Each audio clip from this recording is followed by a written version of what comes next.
Assalamualaikum warahmatullahi wabarakatuh.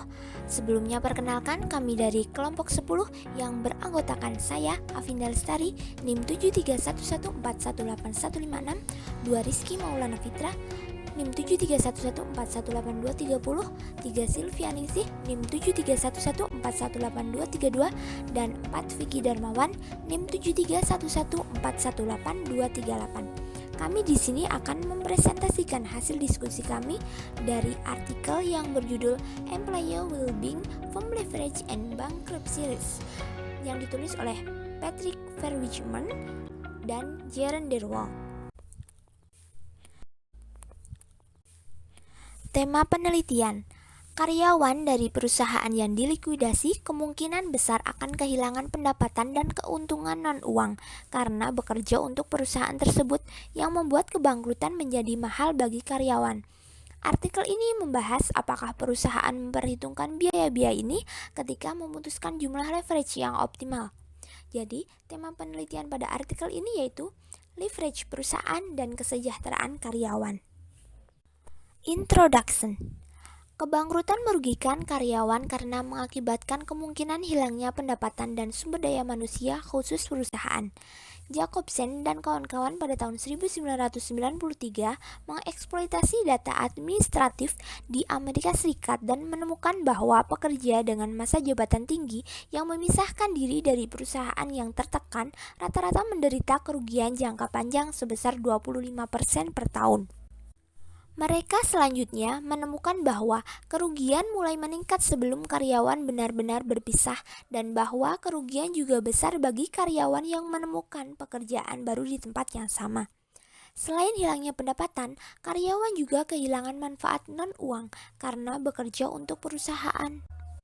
Kebangkrutan terjadi ketika perusahaan tidak dapat memenuhi pembayaran utangnya. Cara yang jelas untuk mengurangi kemungkinan terjadinya financial distress adalah dengan menurunkan leverage perusahaan. Apakah perusahaan dengan skor tinggi akan indeks kesejahteraan karyawan memiliki rasio hutang yang lebih rendah daripada perusahaan sejenis dengan skor lebih rendah? Ukuran kami untuk kesejahteraan karyawan didasarkan pada data KLD dan mencakup keputusan dan hukuman yang melibatkan keselamatan karyawan, sejauh mana karyawan terlibat dalam perusahaan, kekuatan atau kelemahan program tunjangan pensiun, program pembagian keuntungan, kebijakan pengurangan tenaga kerja, dan hubungan perusahaan dengan serikat pekerja. Skor yang lebih tinggi untuk kesejahteraan karyawan diukur pada tingkat agregat, dikaitkan dengan rasio hutang aset yang lebih rendah.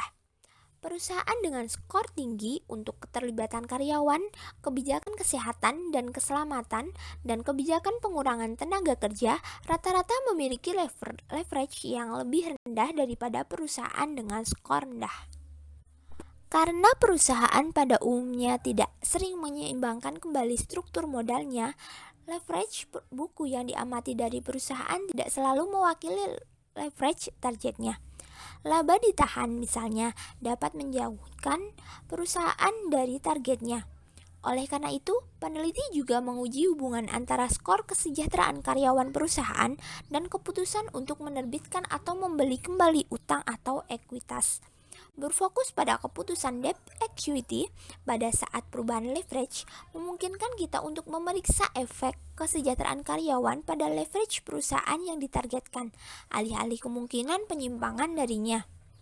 Peringkat kredit menilai kelayakan kredit perusahaan. Sebuah perusahaan dengan peringkat kredit yang baik lebih mungkin untuk dapat membayar kembali pinjamannya dan dengan demikian memiliki kemungkinan kebangkrutan yang lebih rendah. Perusahaan dengan skor tinggi untuk kesejahteraan karyawan memiliki peringkat kredit yang lebih baik. Selanjutnya adalah kontribusi penelitian. Artikel ini memberikan beberapa kontribusi pada studi empiris yang menghubungkan leverage perusahaan dengan berbagai karakteristik perusahaan. Yang paling terkait dalam aspek ini adalah Titman dan Wessels pada tahun 1988 dan Kale dan Sahrur pada tahun 2007, yang masing-masing penelitian menunjukkan bahwa keunikan produk dan investasi hubungan spesifik oleh pemasok dan pelanggan berhubungan negatif dengan rasio hutang perusahaan. Nah, kedua studi ini sejalan dengan Titman pada tahun 1984 yang berargumen bahwa pelanggan, pekerja, dan pemasok dari perusahaan yang menghasilkan produk unik atau khusus menderita biaya yang relatif lebih tinggi jika perusahaan tersebut dilikuidasi. Penelitian ini juga berkontribusi pada literatur tentang CSR atau tanggung jawab sosial perusahaan. Seperti pada penelitian Barnea dan Rubin pada tahun 2006 yang menemukan bahwa perusahaan dengan leverage yang lebih tinggi memiliki peringkat sosial yang lebih rendah dan berpendapat bahwa leverage yang tinggi mencegah investasi berlebihan dan CSR karena pembayaran bunga yang tinggi dan pemantauan yang lebih aktif oleh kreditor. Selanjutnya adalah pengembangan hipotesis. Pada penelitian ini, peneliti berhipotesis bahwa ketika perusahaan memiliki minat yang kuat pada kesejahteraan karyawan atau employee well-being, maka akan mengurangi kemungkinan kebangkrutan. Pada slide ini akan membahas terkait data dan ringkasan statistik. Variabel sentral dalam penelitian adalah ukuran kesejahteraan karyawan yang diperoleh dari database KLD Stats. Nah, apa itu KLD? KLD adalah penyedia penelitian independen yang mengkhususkan diri dalam menganalisis praktik ketenagakerjaan perusahaan, keterlibatan masyarakat, kepatuhan terhadap standar hak asasi manusia, kualitas produk, dan manajemen lingkungan. Saat ini, KLD menyaring sekitar 3.000 perusahaan Amerika Serikat pada berbagai atribut CSR dan menetapkan indikator kekuatan atau kelemahan untuk setiap perusahaan setiap tahunnya. Dimensi KLD yang relevan dengan penelitian ini disebut dengan hubungan karyawan, yang mencakup beberapa subkategori. Peneliti juga menerapkan dua ukuran agregat hubungan karyawan, yaitu yang pertama adalah agregat dari semua subkategori, yang kedua adalah agregat tanpa union relation dan workforce reduction. Selanjutnya, jenis penelitian pada artikel ini adalah penelitian kuantitatif deskriptif. Data tentang hubungan karyawan mencakup periode 2001 sampai dengan 2005, yang artinya data pada penelitian ini adalah data panel. Peneliti mencocokkan data dengan karakteristik perusahaan dari Compustat yang dapat terlihat pada panel B di slide berikutnya. Selanjutnya, peneliti juga memperoleh 7.494 observasi. Pada slide berikutnya, di tabel 1 itu memberikan statistik ringkasan atau ringkasan statistik. Panel A melaporkan ukuran kesejahteraan karyawan dan didasarkan pada data KLD. Panel A ini memberikan informasi tentang fitur agregat dan disagregat dari hubungan karyawan. Terlihat, semua mean itu relatif mendekati 0. Nah, peneliti ini memiliki 6 subkategori yang telah dijelaskan sebelumnya. Yang pertama adalah employee involvement.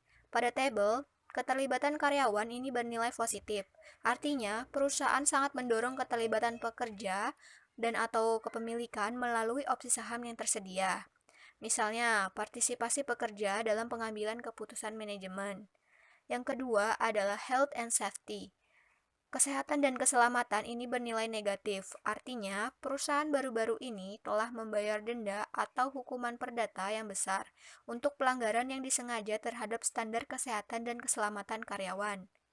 Yang ketiga adalah retirement program. Pada tabel terlihat bahwa retirement program ini bernilai negatif untuk program pensiun, terkait dengan program pensiun yang kekurangan dana atau program manfaat pensiun yang tidak memadai.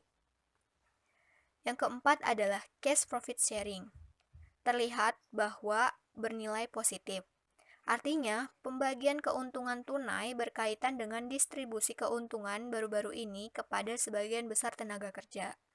Subkategori yang kelima adalah workforce reduction. Bernilai negatif yang artinya perusahaan telah melakukan pengurangan tenaga kerja yang signifikan dalam beberapa tahun terakhir.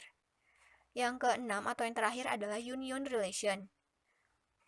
Hubungan serikat pekerja ini bernilai negatif, artinya perusahaan memiliki sejarah hubungan serikat pekerja yang sangat buruk. Untuk keenam subkategori, peneliti menemukan standar deviasi terbesar untuk kategori program pensiun atau retirement program. Nah, tampaknya perusahaan relatif paling berbeda dalam kualitas program pensiunnya. Pada panel B, melaporkan sarana karakteristik perusahaan lainnya yang diperoleh dari Compustat. Pada kolom 1 di panel B ini menunjukkan sarana karakteristik perusahaan untuk semua pengamatan dalam sampel. Nah, sedangkan pada kolom 2 itu memberikan informasi perusahaan untuk observasi yang memiliki skor kesejahteraan karyawan netral. Sebagian besar observasi termasuk dalam kategori ini. Ada 4.293 dari 7.494 pengamatan. Kolom ketiga menunjukkan karakteristik perusahaan dengan skor kesejahteraan karyawan yang positif. Sedangkan kolom 4 menunjukkan karakteristik perusahaan dengan skor negatif, yaitu perusahaan yang lemah terkait hubungan karyawan. Pada kolom kelima, melaporkan signifikansi statistik untuk perbedaan karakteristik perusahaan antara perusahaan dengan skor kesejahteraan yang positif dan negatif. Peneliti juga menemukan bahwa perusahaan dengan skor kesejahteraan karyawan yang positif memiliki leverage yang lebih rendah daripada perusahaan dengan skor negatif. Terlihat bahwa rata-rata total leverage buku pada table adalah 0,188 untuk pemimpin dalam kesejahteraan karyawan dan 0,219 untuk yang lamban. Perbedaan ini signifikan secara statistik pada tingkat 1%. Perusahaan dengan skor netral untuk kesejahteraan karyawan memiliki leverage buku rata-rata 0,203. Hasil dan pembahasan. Pada artikel ini akan meneliti yang pertama, employee well-being atau kesejahteraan karyawan dan leverage. Kedua, memisahkan ukuran kesejahteraan karyawan. Ketiga, menerbitkan dan membeli kembali keputusan. Yang keempat, kesejahteraan karyawan dan pemeringkat kredit. Tabel 2. Pada tabel ini, variabel dependennya adalah leverage buku perusahaan. Dan variabel penjelasnya adalah skor kesejahteraan karyawan perusahaan. Dalam model regresi pertama, variabel kontrolnya yaitu ukuran perusahaan, tangibility, profitability, dan market to book ratio. Dalam tabel ini terdapat 4 model dengan variabel kontrol yang sama dengan jumlah yang berbeda. Model 1 menunjukkan bahwa semua variabel penjelas dalam estimasi leverage buku adalah signifikan. Skor yang lebih tinggi untuk kesejahteraan karyawan dikaitkan dengan leverage yang lebih rendah dengan T statistik min 4,86. Setiap poin ekstra pada indeks kesejahteraan karyawan menurunkan rasio utang sebesar 1,9% atau ceteris paribus. Perusahaan yang lebih besar dan perusahaan dengan aset yang lebih berwujud rata-rata lebih memiliki leverage. Di sisi lain, hubungan antara leverage dan profitabilitas perusahaan dan rasio pasar ke buku adalah negatif dengan koefisien determinasi 0,172. Model 2 kembali ditemukan hubungan negatif yang signifikan antara kesejahteraan karyawan dan leverage perusahaan. Perusahaan membayar dividen berhubungan negatif dengan leverage perusahaan. Dalam model 3 ditambah variabel kontrol tambahan. Hubungan negatif antara kesejahteraan karyawan dan leverage masih signifikan secara statistik pada tingkat 1%. Koefisiennya adalah min 0,015. Perusahaan dengan pertumbuhan aset yang lebih tinggi secara rata-rata memiliki leverage yang lebih tinggi. Perusahaan dengan biaya research and development memiliki leverage yang lebih rendah sejalan dengan perusahaan tersebut yang memiliki lebih banyak aset tidak berwujud. Perusahaan dengan lebih banyak slack atau kelonggaran atau kelebihan dana memerlukan lebih sedikit pendanaan eksternal dan karenanya lebih sedikit utang. Rasio utang tidak secara signifikan dipengaruhi oleh volatilitas laba perusahaan dan depresiasi yang dilaporkan perusahaan. Model 4 menunjukkan bahwa hasil relatif serupa ketika memasukkan skor keseluruhan untuk tanggung jawab sosial perusahaan atau CSR. CSR meliputi kebijakan lingkungan, kualitas produk, tata kelola, keragaman, dan keterlibatan masyarakat. Ditemukan bahwa skor tinggi secara keseluruhan untuk CSR perusahaan juga menurunkan leverage perusahaan rata-rata, tapi efeknya secara ekonomi lebih kecil daripada efek kesejahteraan karyawan, dengan koefisien min 0,004 berbanding min 0,015. Tabel 3. Pada model 5 sama seperti spesifikasi model 4, tetapi sekarang menggunakan leverage pasar sebagai variabel dependent. Temuannya relatif serupa. Setiap poin ekstra pada indeks kesejahteraan karyawan menurunkan rasio utang sebesar 0,014 atau ceteris paribus dengan koefisien determinasi lebih tinggi di regresi leverage pasar sebesar 0,401. Dalam model 6, kembali menggunakan leverage buku sebagai variable dependent, tetapi menggunakan ukuran kedua untuk kesejahteraan karyawan. Temuan dasar tidak berubah secara kualitatif. Perusahaan dengan skor kesejahteraan karyawan yang lebih tinggi memiliki leverage yang jauh lebih rendah daripada perusahaan sejenis dengan koefisien min 0,013 dengan T statistik min 3,23. Pada model 7 menggunakan kumpulan data block holder yang tersedia melalui Wharton Research Database Service. Karena kumpulan data ini berakhir pada tahun 2001, digunakan jumlah pemegang blok atau pemegang saham yang memegang lebih dari 5% saham perusahaannya yang dimiliki perusahaan pada tahun 2001. Memasukkan variabel block holder dalam regresi tidak mengubah temuan tentang pengaruh kesejahteraan karyawan pada leverage. Model 8 menggunakan koefisien untuk kesejahteraan karyawan dummy dengan skor min 0,138. Hal ini menunjukkan bahwa dengan model 2 tahap menemukan bahwa perusahaan dengan skor kesejahteraan karyawan yang positif memiliki rasio utang yang rata-rata min 0,138 lebih rendah daripada perusahaan dengan skor kesejahteraan karyawan yang tidak positif. Rasio inverse Mills secara statistik tidak signifikan. Pada model 9, dapat dilihat bahwa koefisien determinasi meningkat secara substansial dalam model ini. Penemuan tentang hubungan antara kesejahteraan karyawan dan leverage kembali kuat. Ditemukan bahwa koefisien min 0,016 dan T statistik min 6,45. Tabel 4. Berbagai ukuran kesejahteraan karyawan yang terpisah menunjukkan hubungan yang signifikan dengan leverage. Perusahaan dengan skor yang lebih tinggi untuk keterlibatan karyawan, kebijakan kesehatan, dan keselamatan dan pengurangan tenaga kerja memiliki rata-rata leverage yang jauh lebih rendah secara signifikan. Skor untuk pembagian keuntungan tunai secara signifikan terkait dengan leverage buku, tetapi tidak dengan leverage pasar. Kualitas program pensiun menurunkan leverage pasar rata-rata, tetapi tidak memiliki pengaruh yang signifikan pada leverage buku. Hanya hubungan dengan serikat pekerja yang bukan merupakan penentu signifikan dari leverage perusahaan di kedua estimasi regresi. Dapat disimpulkan bahwa hubungan negatif antara kesejahteraan karyawan dan leverage tidak didorong oleh suatu subkategori kesejahteraan karyawan. Tabel 5. Pada tabel ini akan memeriksa apakah skor kesejahteraan karyawan suatu perusahaan berpengaruh pada keputusan masalah dan keputusan pembelian kembali pada saat leverage berubah. Jika kesejahteraan karyawan merupakan faktor yang relevan, maka skor kesejahteraan karyawan harus memiliki hubungan negatif dengan keputusan untuk menerbitkan hutang daripada ekuitas, dan hubungan positif dengan keputusan untuk membeli kembali hutang dan bukan ekuitas pada saat leverage berubah. Mendefinisikan perusahaan sebagai perusahaan yang menerbitkan atau membeli kembali ekuitas ketika jumlah bersih yang diterbitkan atau dibeli kembali dibagi dengan nilai buku aset pada awal tahun fisikal melebihi 1%.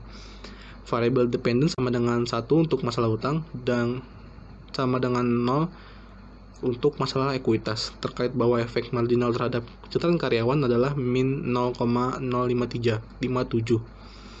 Temuan untuk variabel kontrol menunjukkan bahwa perusahaan yang lebih besar, perusahaan dengan aset yang lebih berwujud, dan perusahaan dengan leverage buku yang lebih tinggi sebelum perusahaan ekuitas hutang lebih cenderung menerbitkan hutang daripada ekuitas. Ketika fokus pada keputusan pembelian kembali, ditemukan bahwa perusahaan dengan skor kesejahteraan karyawan yang tinggi lebih memungkinkan untuk membeli kembali hutang daripada perusahaan dengan skor kesejahteraan karyawan yang rendah. Hal ini menguatkan hipotesis bahwa perusahaan dengan kesejahteraan karyawan yang tinggi memiliki leverage target yang lebih rendah. Namun signifikasi statistik dan ekonomi dari efek kesejahteraan karyawan lebih tinggi untuk keputusan masalah daripada untuk keputusan pembelian kembali. Seperti untuk keputusan kembali, efeknya hanya signifikan secara statistik pada tingkat 10%, dan efek marginal adalah 0,028. Pada tabel 6, akan memeriksa apakah perusahaan dengan skor kesejahteraan karyawan yang lebih tinggi memiliki peringkat kredit yang lebih baik. Mengingat temuan bahwa perusahaan dengan skor kesejahteraan karyawan yang lebih tinggi memiliki leverage yang lebih rendah, diperoleh peringkat kredit dari Kompusat. Karena tidak semua perusahaan dilaporkan memiliki peringkat kredit, Sampel penelitian dikurangi menjadi 3.210 observasi dengan mengklasifikasikan peringkat kredit pada skala 7 poin. Panel A menyajikan mean credit rating dan median credit rating di subkelompok berdasarkan skor kesejahteraan karyawan. Panel B menunjukkan bahwa peringkat kredit meningkat untuk perusahaan dengan skor yang lebih tinggi pada kesejahteraan karyawan. Disimpulkan bahwa perusahaan dengan hubungan karyawan memiliki peringkat kredit yang lebih baik, dan dengan demikian probabilitas kebangkrutan yang lebih rendah. Ditemukan bahwa efek marginal kesejahteraan karyawan pada variabel dummy hutang tingkat investasi adalah 0,096, yang merupakan efek yang lebih kuat daripada efek berwujud dan skor CSR keseluruhan, tapi efeknya tidak sekuat penjelasan lainnya. Kesimpulan, penelitian berhipotesis bahwa ketika perusahaan memiliki minat yang kuat pada kesejahteraan karyawan, mereka akan mengurangi kemungkinan kebangkrutan. Dalam penelitian ini, ditemukan bahwa perusahaan dengan hubungan karyawan yang lebih kuat memiliki leverage yang lebih rendah daripada perusahaan sejenis, dan memiliki peringkat kredit yang lebih baik. Oleh karena itu, bukti penelitian ini sejalan dengan dugaan tersebut, bahwa perusahaan mempertimbangkan kesejahteraan karyawan saat memutuskan leverage. Sekian review artikel terkait kesejahteraan karyawan, leverage perusahaan, dan risiko kebangkrutan. Kami ucapkan terima kasih. Wassalamualaikum warahmatullahi wabarakatuh.